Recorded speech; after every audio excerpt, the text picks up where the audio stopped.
We're doing it again. This is iHearIC Radio episode 129.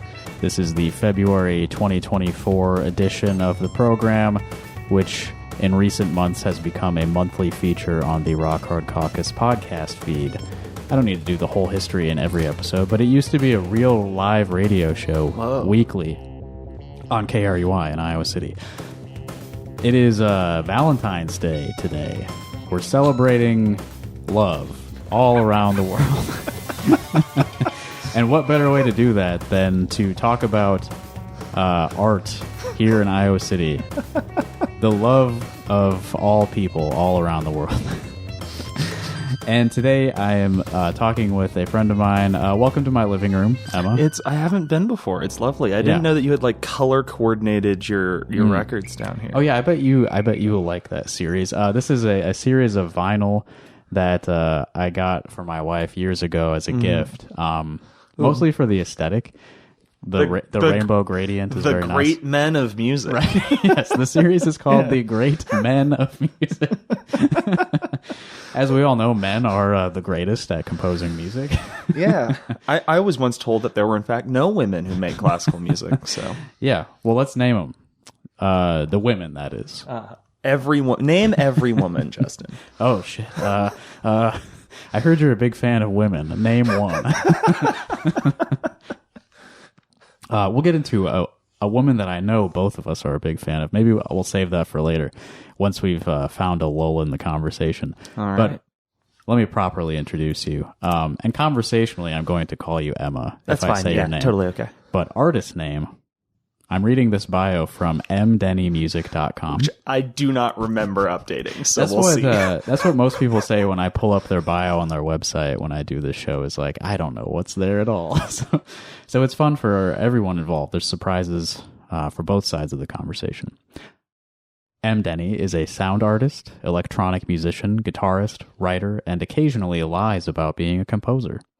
Her practice focuses on the use of ritualized, repetitive action, engaging technology, and destructive, uncontrollable recording processes. Engaging technology. Fuck. It's a little vague. Stupid fucking, like, artist statement bullshit. Yeah, it's like you got to put some words in here in some order, you know? Uncontrollable recording processes as ways of engaging with memory, self, and the construction of our pasts and histories. I like that. Called... And there's some quotes here. So this is things that people have called you, Emma. Mm-hmm. Haunting, crushing, and violently joyful.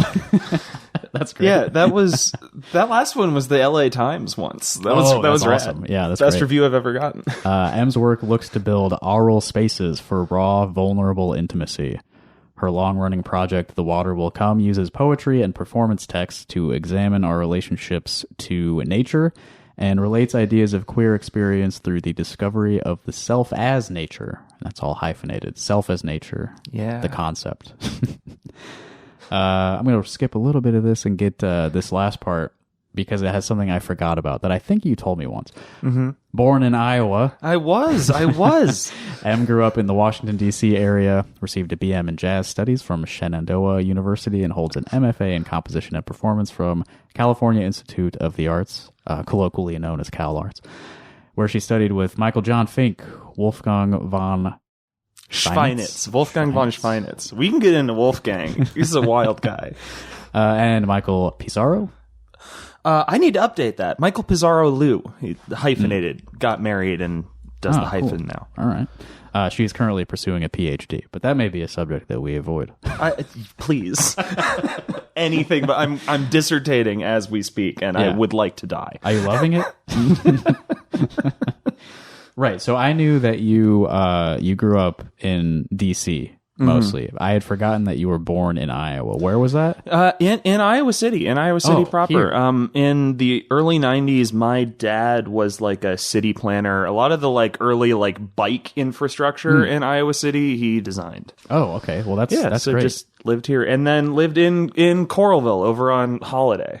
All right. Yeah. This is the correct place to live in the area, if you ask me. That is really interesting. So, like, you are currently an artist in Iowa City, but you have you have claim to like important infrastructure here. No. Just an interesting historical fact. So you are, I know you as like a guitarist primarily. Right. That's what I started off as. Maybe not primarily, but... Well, like, rarely. I feel like I've played, like, 2 guitar sets in Iowa City ever, right? Yeah, so I think I've seen you holding a guitar once, actually. So I guess I don't primarily know you as that. Which is, I'm trying to get back into it more, because it's nice to have something, like, against you that you can play, right? You play the saxophone, you understand, right? Yeah, but it's nice to hold a tool. Yeah. How I started getting into, like... being a capital M musician that makes capital M music was through jazz, and sort of I got like I found out about like Django Reinhardt when I was like a freshman in high school, and I'm like, oh, this rules. Let's do that, right? And then I did for a while and got a degree in it, and sort of found the world of jazz in academic settings to be pretty horrifying, to the point where I went to Cal Arts and did whatever the fuck you do at Cal Arts instead. Yeah. What did it say you got here? You got an MFA there. I did get an MFA in composition and performance. Okay. Yeah, and that's working with like that's a little less boxed in than jazz, right? Yeah, that's the weird. If you're an improviser who doesn't do jazz, that's what you do. But sort of like working with Wolfgang, who's the guy, one of the guys who helped develop the Helmholtz-Ellis pitch notation and does all the just intonation stuff. Michael Pizarro, who's sort of have you ever like Vondelweiser as a term? Is sort of one of the core Vondelweiser composers. So I don't know just much about that, but I've heard the term. The Vondelweiser vibe is like, this piece is an hour long and it has 12 notes in it. Okay. And it's not like sustained notes. It'll just be like, well, what if we hit the glockenspiel once every 48 seconds? And then there's a recording of a forest. And that's the piece. So is it sort of is the intention that it's like long form with just a few things it's sort filling of that space? Yeah, in the sort of and Michael would talk a lot about Cage. Cage is a big deal for Michael, right? John Cage. Sort of continuing on in the thought tradition about like, what does space mean? What does filling space in music mean? What does the lens of music do to everyday experience and everyday listening practice? Things like that. Right. I am playing a show at Public Space One Close House on March 20th with a quartet from Minneapolis called Short Americans, and they told me that Vondelweiser is an important part of what they do. Yeah, so that's why I know. I think a couple of them are sleeping on my floor that night. Has that been? Yeah. Okay, awesome. Thank you for helping out with that, by the way. We'll talk about how weird Michael is. It'll be great. Love that guy. I've never felt more like I'm going to die than I was in like the backseat of Michael's car driving to like something in downtown LA, and he's like one hand looking over the entire time, weaving through traffic. Yeah. I'm just like, what the hell, man? So you lived in LA for like a few years, right? Right before you came here. Yeah, before I came here for about five years. Okay, that sounds right. I've visited a handful of times. I like that place, but it seems like it would be hard to live there. Yeah. The thing that I always say is I love all of the people and all of the things that are in LA and would prefer if it was somewhere else. Yeah. What is it about that location that you dislike? Well, the fact that you can like drive for 2 hours and still be in Los Angeles crushes your mind in such a unique way. Yeah, the sprawl and the dense traffic seems and like unbearable. For 3 years after I finished my MFA, we'll do some lore here. I worked in a weird part of Universal Music's whole thing in this department called Advanced Operations, which was their like in-house tech stuff. Their private military. Well, right? Like, you say that, but these were the people doing like starting to do the AI music shit. It's just like, we all quit because of that eventually, right? So it's just like disgusting. Yeah. But my drive was an hour each way every day. And it was like, I listened to a lot of music because of that, but it was also like destroyed my soul and harmed me permanently. Yeah, the commute, the most precious part of any American's day. Oh yeah. all right, great men of music. You've listed Django Reinhardt, John Cage.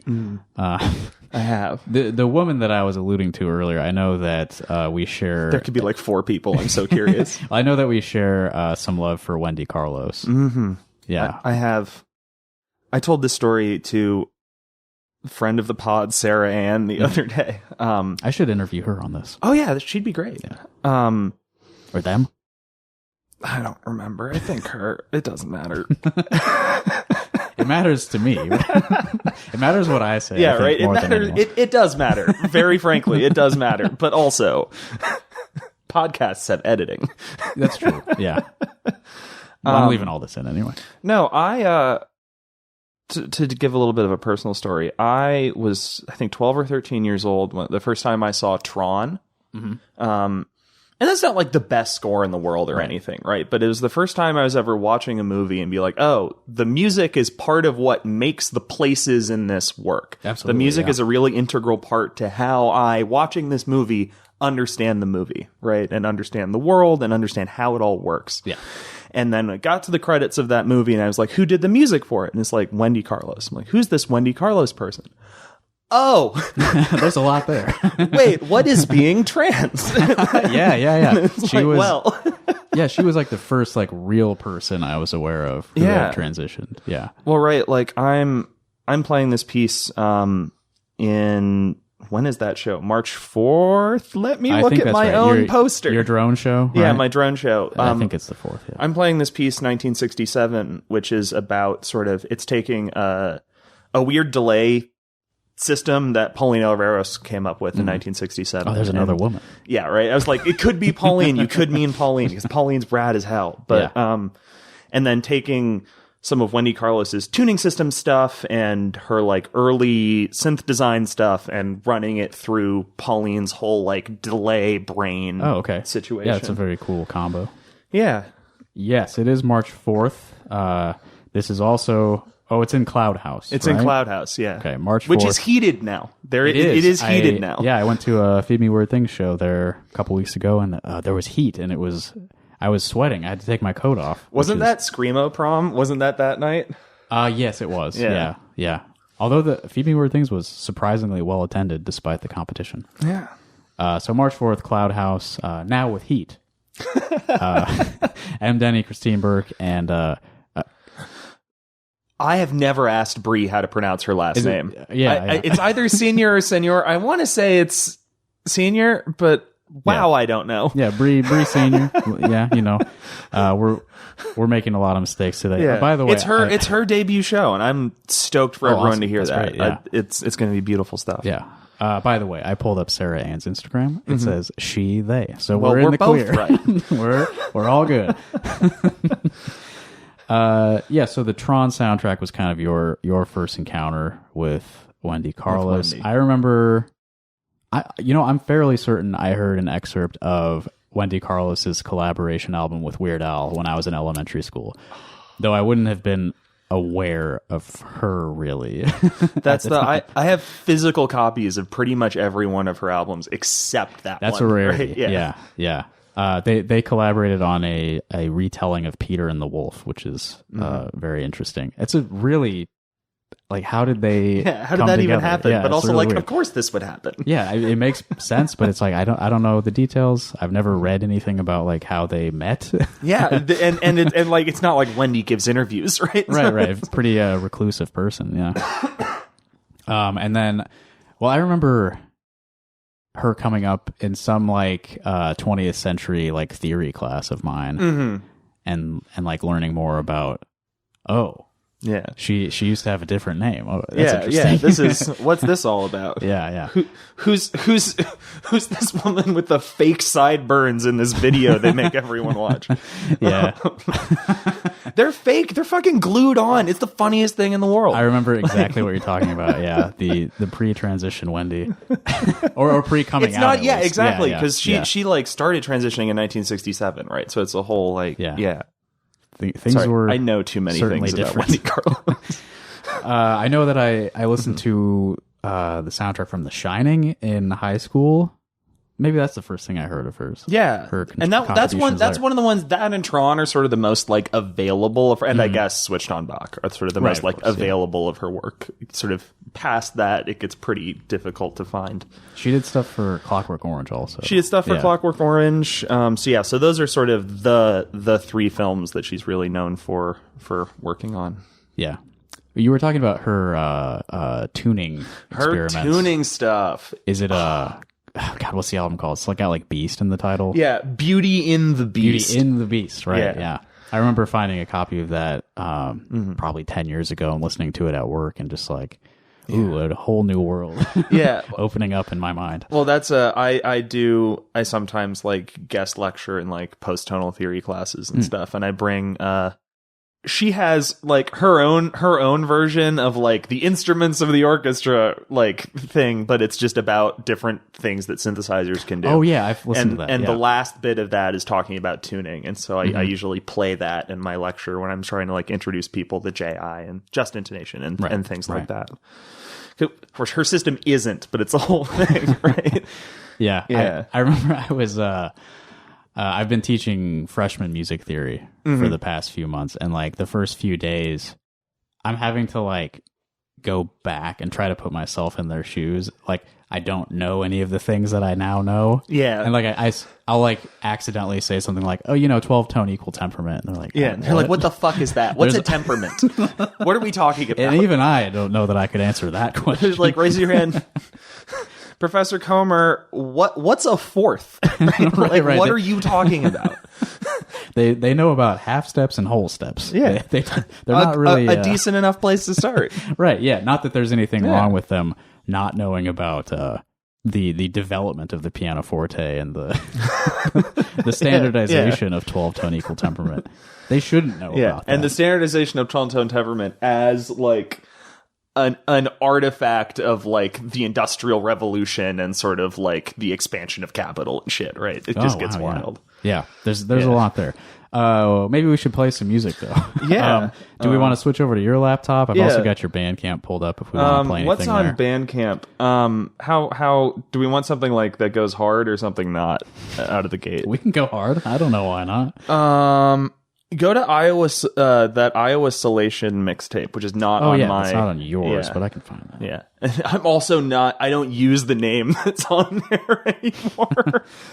Iowa Salation was a Iowa noise music compilation. Yeah, it was a ton of people, because it was like 2020, 2021. Did it come out in 2020 or did it not come out until 2021? I don't remember. The Bandcamp says 2022, but that may have been after the physical release. I don't remember. Yeah. But a bunch of us were just like, well, if we aren't having shows, let's just get everyone we can to put one track on something and put it out. Yeah, it's got friends of mine, including Mall of America, Bob Bucko Jr., people that I've worked with before. You are known as Lithops on this. Yes. Am I saying that right? Yeah. Which is from a Mountain Goats song. Oh, really? Okay. It's from there's a song on All Hail West Texas called Absolute Lithops Effect. Wow, I don't remember so that lithops are those like tiny little like cactuses that look like rocks. Okay. Yeah. Yeah. That's what that is. And that was just like an arbitrary choice of yours to I mean, that? I vibed with that, and it's sort of if Em admitting how much she likes the Mountain Goats. Oh yeah. I mean they're great. That's the song that's just like, I need a little bit of water and courage and tender mercy, right? And just like, that's a vibe. I'm into that. Yeah. It's coming back to me a little bit. Yeah. I definitely have listened to that album. Lithops, and the name of the track, it looks like Trinitite. Trinitite. Is that a rock of some kind? It is. Do I want to explain that before or after? Let's say after. Cool. All right, so everyone go into this with the knowledge that it's called Trinitite, and then in 6 minutes, maybe you'll find out what Trinitite is.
That was Trinitite by Lithops.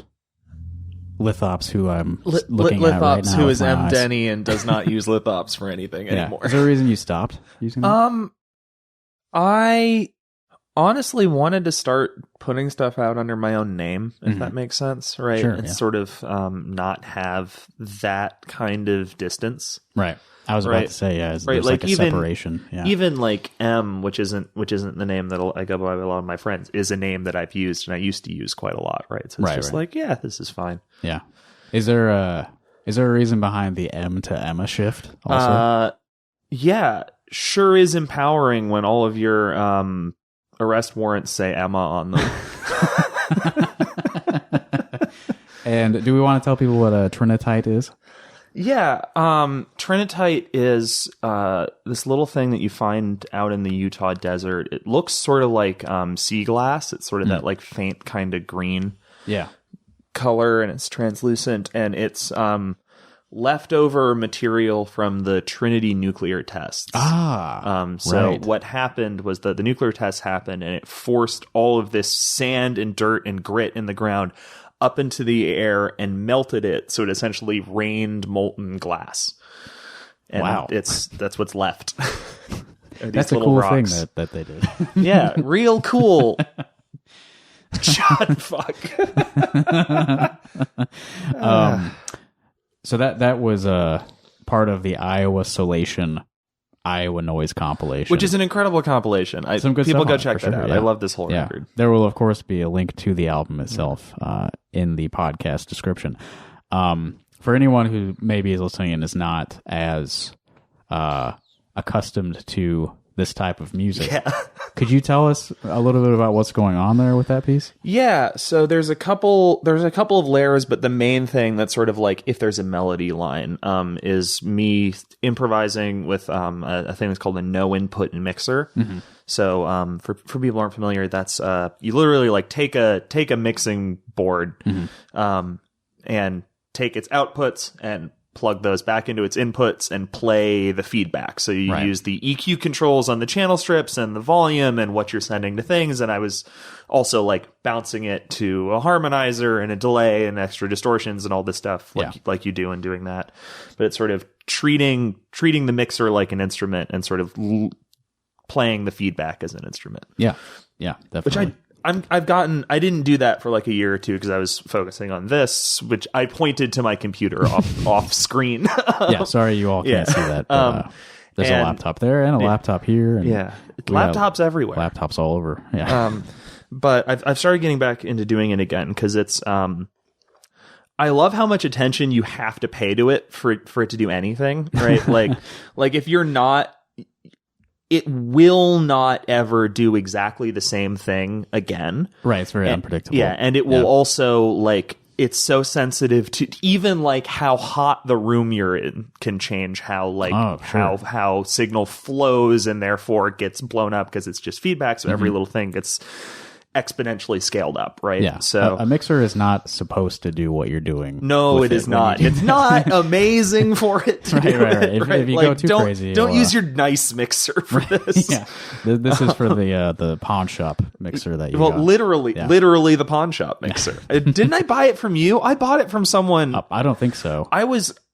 The mixer that I use, I literally like saw it on Facebook Marketplace or something, and then someone was just like, "Yeah, I'm like setting up sound for a show at the Englert. Come give me like $30 and I'll give you this mixer." It could have been Giannis. Oh, it was. Yeah. It was. Yeah. I have sold 2 mixers in my life. One to Jason Palomara, composer of the theme music you heard at the top of this episode, and one to Grace, an artist I've worked with before. A lot of like JK's dance stuff. Yeah, that's another thing we have in common. We've done dance work, although we haven't. I don't think ever together. Never together. I ran sound for you once when you and Jason were part of a dance thing. Oh, the thing at the Englert? At the Englert, yeah. Well, maybe we should, since you pointed at your laptop. I did point at my laptop. We could switch over this cable here. Let's see how that goes. Oh, I can't mute it, so let me just pull this fader down before I unplug this. Very good. Now, we didn't hear any awful sounds. Hey. And I think I can... Be prepared.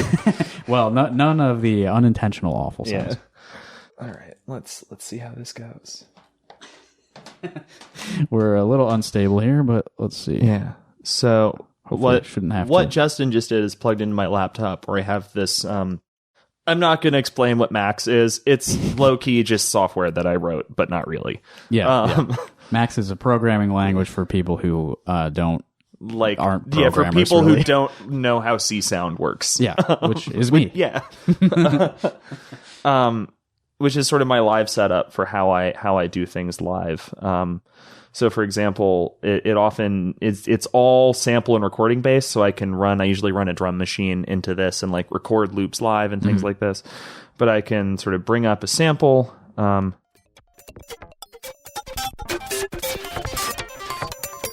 It's doing fun nonsense, right?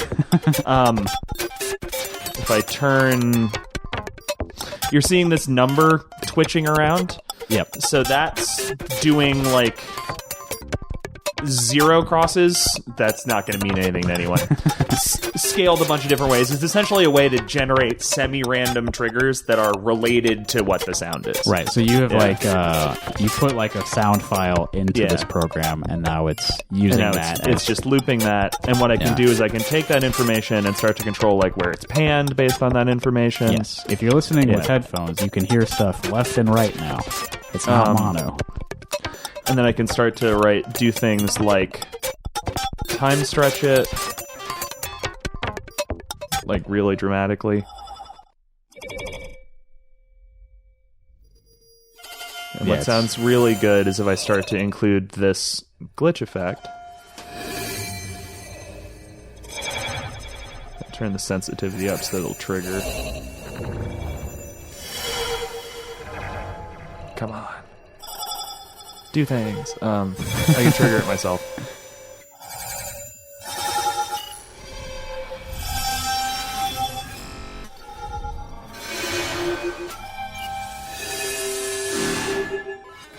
So what it's doing, I'm forcing it to, but there's a thing that's listening, and whenever it gets a loud enough sound, it randomizes a delay effect, and then probabilistically freezes or erases a freeze of a sound, so it creates a layered drone under it. Okay. Yeah. And that can just run by itself. The mechanism of like freezing when you've got a delay running, it's like it's taking a super small sample and looping that basically, right? So like what's frozen right now is this, which I can then take noise out of.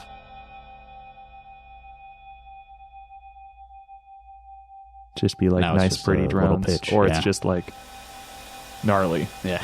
And then the main thing that I tend to do, I'm going to turn this off because it can actually get out of control if I don't for right now, is, we're back to this. Start to play with time effects and sequence those.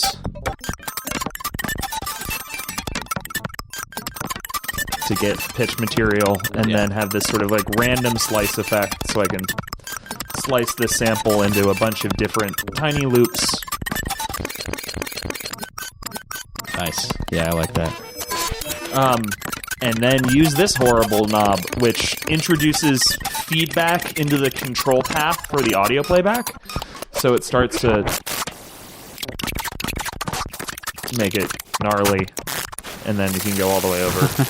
And it gives you just these little patterns, which you can find ones you like and just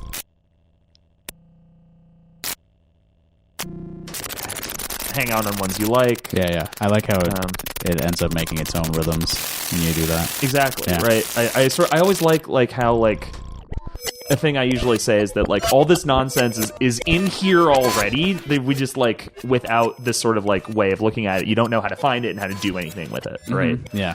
The other thing is integrating just noise into the feedback, which makes it sort of sound like you're losing a radio station. Yeah. I mean, to the point that it can just be.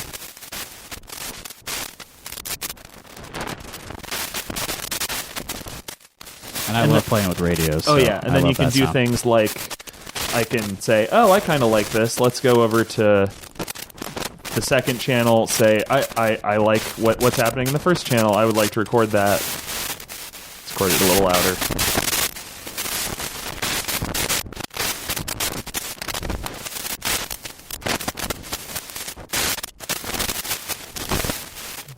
So now I have that as a material to do all of this same nonsense with, right? You can use what you recorded as the source sample, basically. Yeah.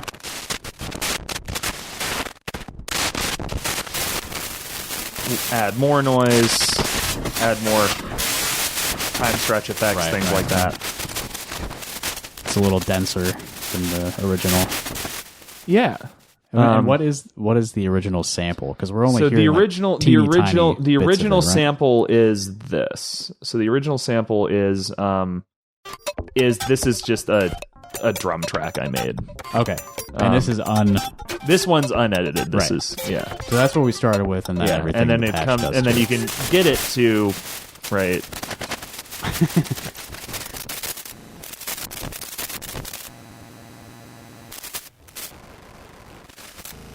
Kind of whatever you want. Very nice. Yeah. And you've got sort of there's a yellow, purple, and a white column. So it's sort of like a DJ mixer, but it's 3 instead of 2. Okay. Yeah. And then it's sort of you blend. I do a lot of like quoting this way. So a lot of like is this the sample that sorry, I'm just going through. I always forget if it's this one. There was something I did in grad school that was sort of like a crude version of this, where I was like exploring like the legality of sampling and like, oh, that's why it's not making sound. I know how my machine works. Yeah, so like, this is one of my favorite samples to use in the world. This is the beginning of the Gloss EP Trans Day of Revenge. Okay. It's just the feedback at the beginning of that record, right? Which is, again, if we're just slicing it around, time stretching things.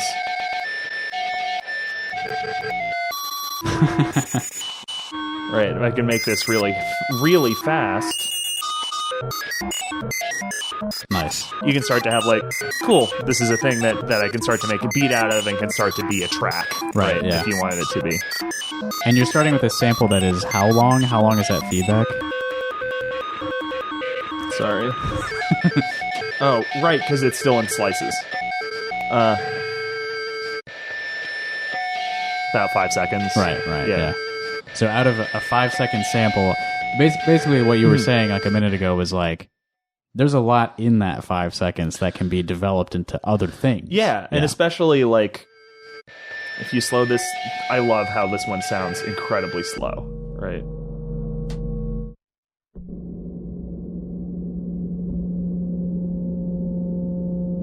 It's this very meditative thing at this point. It's really like Pauline Oliveros-y, right? Mm-hmm. And you just be like, cool, let's grab that as a freeze and then sort of just have this as a layer we're working with the whole time.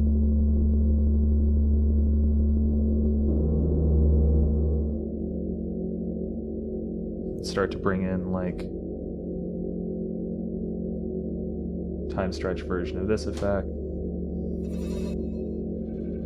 Maybe with like some delay and whatnot. Yeah, it sounds really cool with the effects on it. Yeah. And then you're just running, right? Yeah. It's sort of, I improvise with this, right? This is, you said, you know me as a guitarist, but like even more so than the guitar, right? Like I sort of just play this patch lately. Mm-hmm. Because there's just so much that it does. Yeah. And you did put all this together yourself, yeah, right? No, this is stuff I coded together. This, the freeze is a patch I borrowed from someone, from Jean-Francois Charles, but the rest of it's just me coding things, trying to figure out how all-pass filters work. Yeah. Still kind of don't know how all-pass filters work. Yeah, I am not at all a programming person, but I've worked in Macs quite a bit, and it's mostly me, like, looking at the forums. Yeah. Like, oh, okay, this is how someone else did this. Someone in 2014 had the same problem. Right. I can copy their work because they put it up here on the forum for free, and then I can, like, adapt it to my own needs. Yeah, and back when I knew like even less about this, it was kind of a film music class, but it was specifically about like civil rights in America and art. Oh, rad.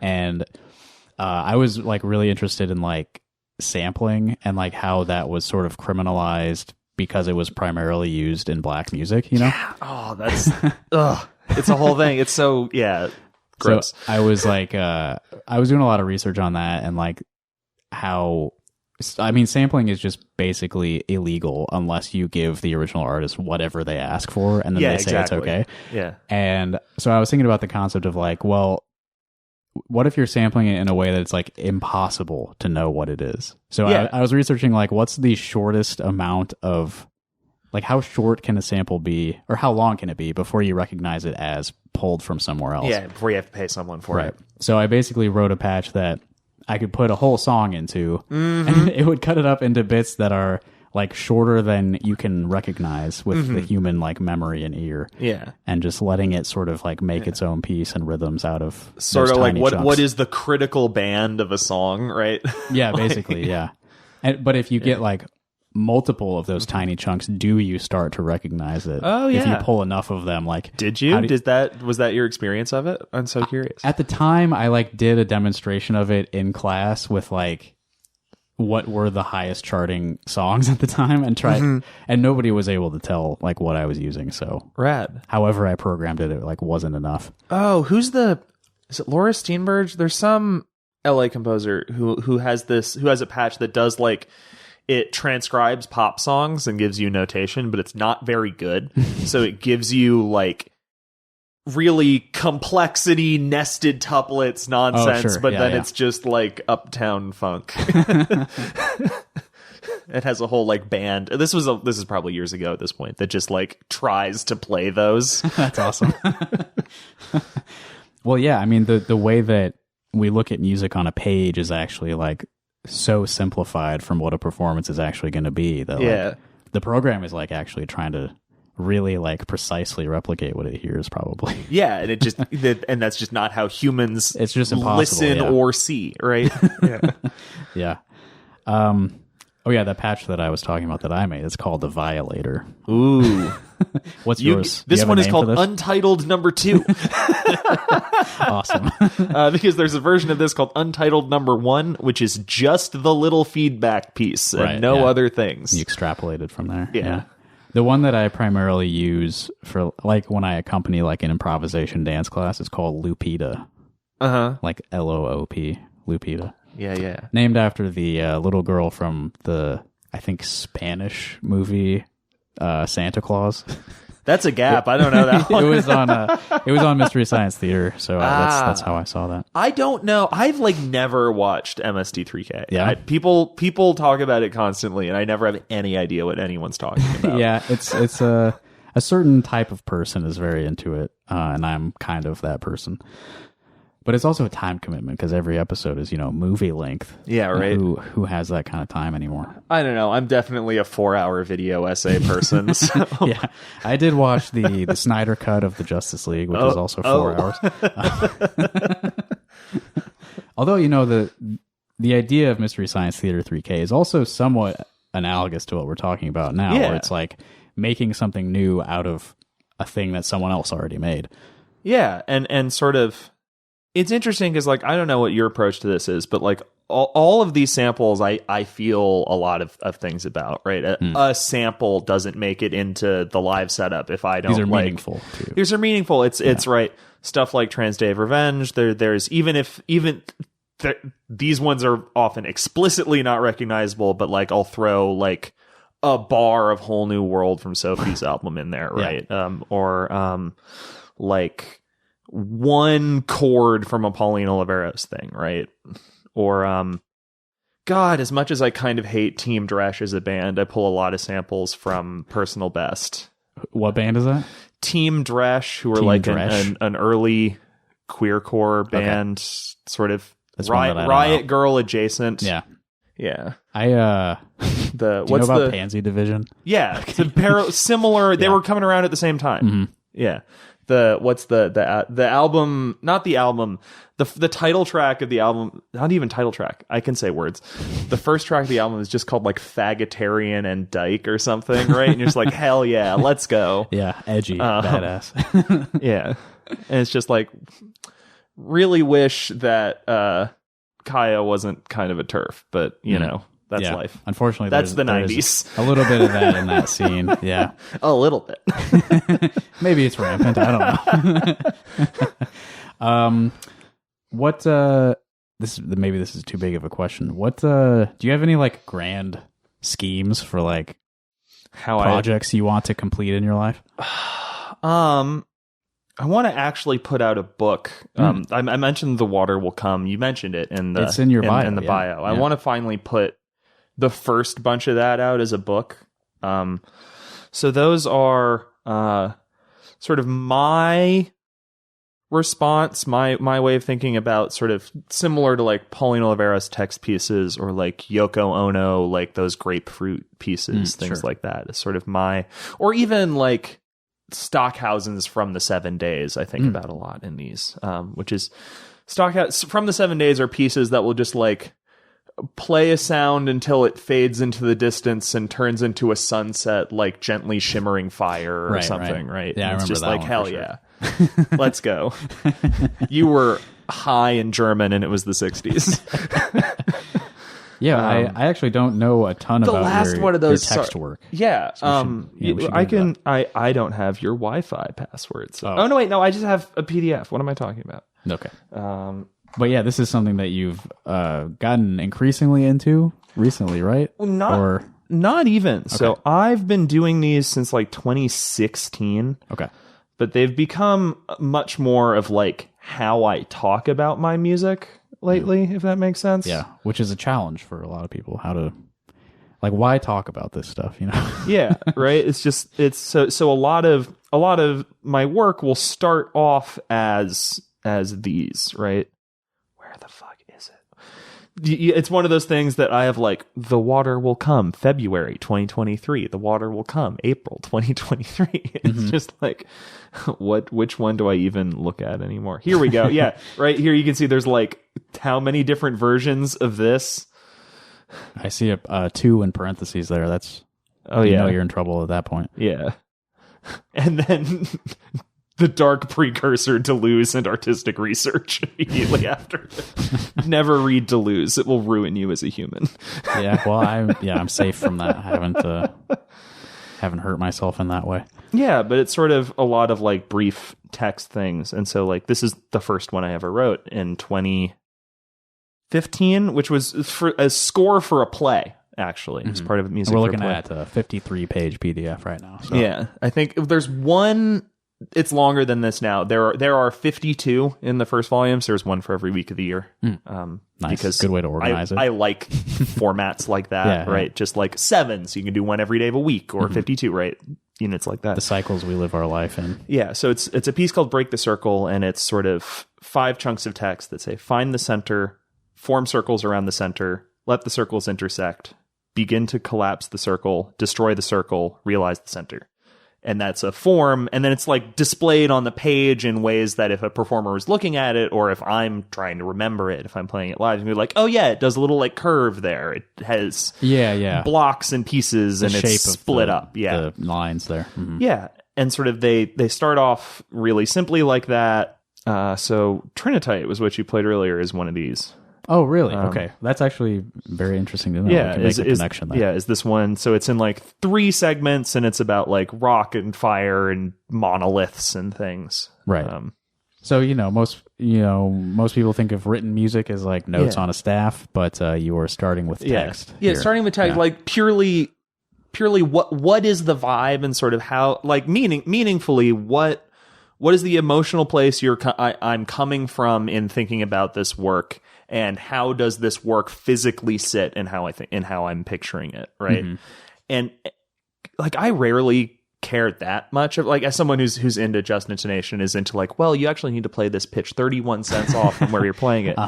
That's rarely important in the grand scheme of things, right? Like, yeah. Like I use just intonation to just be like, oh, you're playing this 7th, which means that you're listening for your note to the viola. So you have to be paying attention to that person to know where you are in the piece. That is the important part of using that for me, not like this pitch is exactly right. It's right. You're paying attention where I want you to be directing your attention as a performer. Right.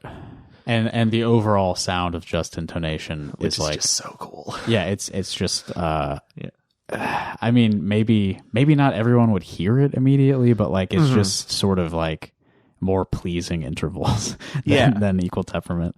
Yeah. And so it's it starts off as this, a lot of like repetition. This was me thinking about Alvin Lucier, who I am so proud to have gotten a chance to work with in my life. I forgot I was going to open our podcast today by saying I am sitting in my living room. I'm sitting in my living room. I completely forgot to say that. So you got to work with Alvin Lucier. I got to work with him. I got to play a show with the Ever Present Orchestra back in like 2017. Very cool. He seemed like a very nice guy from what he was I've a really lovely man. Yeah, yeah. But this I think, like writing out like images that you were trying to evoke or just like feelings that you want to express in a very abstract type of music, like what we heard on Trinitite. It makes more sense, I think, to write a piece like this if you want it to sound like that. Yeah. Than to do the traditional, 5 lines. Yeah, right. The 5 lines doesn't like although like you do right, have right like here, every some. once in a while there's 5 lines, but then there's like a joke about Pete Seeger and how windy it always is, right? So it's like, what the fuck even is this? So you started working this way, you said, in like 2016? In 2016, I had an ensemble for a little bit. We called ourselves This Machine. So Pete Seeger, right? So we called ourselves This Machine, and sort of like the implication being that the machine implication killed. is that this machine kills fascists, and this machine surrounds hate and forces it to surrender. Nice. And it's sort of like, we like both of these things, and this is how we construct ourselves as artists. Let's sort of vibe on that. And in the same way of like, what are ways that I can invite people into playing the music that I play and thinking about music like I do, right? This isn't even up to date. The cool ones aren't in here at the moment. Because there's been a lot that are just like spit blood at people and set your house on fire lately. Oh, are you upset about something? Yeah, what could I possibly be upset about?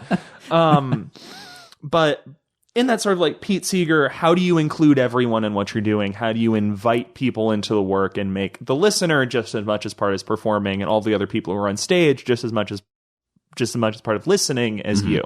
And these sort of ways of working with text are sort of how I started doing that. Instead of, writing out a weird little lead sheet for a out there experimental thing, it's just like, no, here's some words. You guys know what to do. We're friends. Right, yeah. Yeah, maybe not everyone could come at this and have a successful performance. Yeah, but I think a lot of people can. These are definitely, like, even as a composer, like, these are my works that get played the most. Yeah. These are the ones people play. Right? It's this and the violin viola duet are my like things that people actually like perform. Yeah. Yeah. How does that happen, do you think? Like, are you sending it to them, or are they finding you and interested? Yes, and much more, a lot more people finding me, which is that's great. Cool. That's just like, oh, people vibe with this. This is incredible. This is great, how things happen. But I always like kind of jokingly submit these to you ever see like calls for scores or whatever? That's like, we'll submit everything. It's like, we'll read anything. Bet, right? How about I send you how about piece.txt?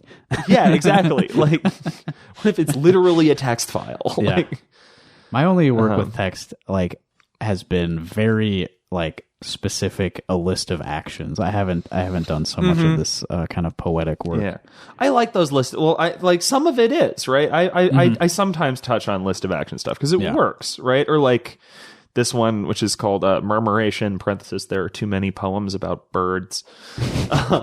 It has like, here's a chunk of text. Here's how you read through it the first time. Here's how you read through it the second time. There is some of that in there. There's less and less as time has gone on, right? This is how I was kind of writing in 2018 compared to like now. Yeah, you were a little bit more giving directions. Yeah. And now it's more open-ended, interpretive. Purely vibes-based. Yeah.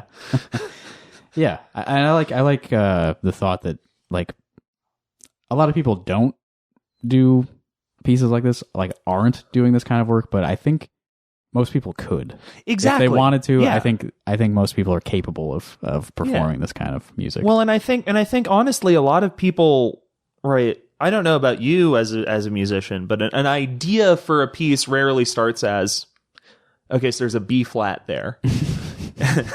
Right? It's just, it more starts as like, oh, I am really, really thinking about that time I went to my brother's graduation in Santa Cruz and I couldn't sleep the night before, so I got up really early and walked along the cliff along the water and sort of thought about life. And I'm remembering that and I'm thinking about that, right?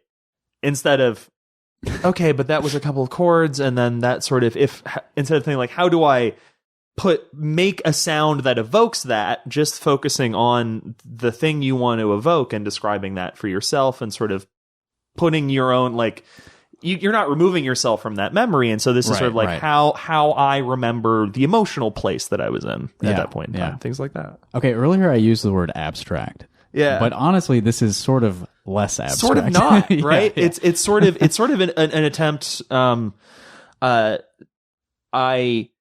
more artist statement bullshit. I've used the phrase, I think the bio says like radical intimacy or something. Yeah, right? something like that. It's in there. In sort of like the sound for me is a lot of a place to be with yourself and these emotions. Yeah. Raw vulnerable intimacy. The phrase, yeah. I mean. But in a, like, it's rough. It's difficult stuff. For me, right, there's things in here about my history with self-harm. There's things in here about like a lot of negative internal direction and things like that. And it's sort of, the sound gives me a way to actually relate to that experience and actually like be inside it without that just hurting, right? Okay. Things like that. Yeah. A way for you to reflect on that. Yeah. Process. Exactly. Process that part of your past. Yeah. Yeah. And think of yourself as a process, right? Like you are a thing that doesn't stop happening until you stop happening. Yeah. Yeah. Yeah. Yeah, that's one way to think about it. Well, we've almost hit an hour now, and we've only heard a little bit of music. Yeah. I always try to end this with some music, so if you have anything in mind, we can get that ready. Yeah. But before we stop, what do you have coming up? Aside from the March 4th show, which we've already mentioned. Aside from the March 4th show, I am looking at my phone.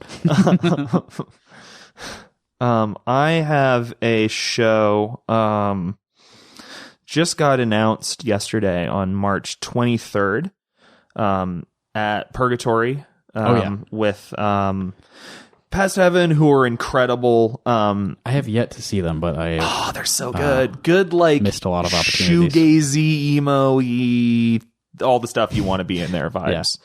Yeah.